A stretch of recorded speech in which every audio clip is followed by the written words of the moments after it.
মায়া, আমি বাবলু। হ্যাঁ বাবলু ভাই, কি অবস্থা?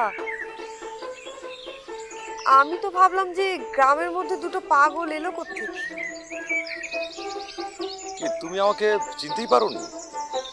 কিভাবে চিনবো বলুন তো, আমি না খেয়ালই করিনি। ইয়ে, ফিলোসোফার না, কেমন আছেন আপনি? হ্যাঁ ভালো। তুমি ভালো আছো? ওস্তাদকে পেতে না পেতে হাজির না।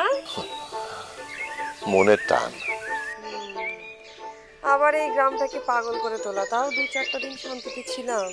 মানে কি, মানে তুমি খুব শান্তিতে ছিলে? পাগল টাগল ছিল না তো, একদম নিশ্চিন্তে ছিলাম। আচ্ছা, তো মানে পাগল ভয় পাও? বাবলু ভাই, আমি আজকে আসি, হ্যাঁ? পরে কথা হবে, আপনি বাসা আসবেন কিন্তু।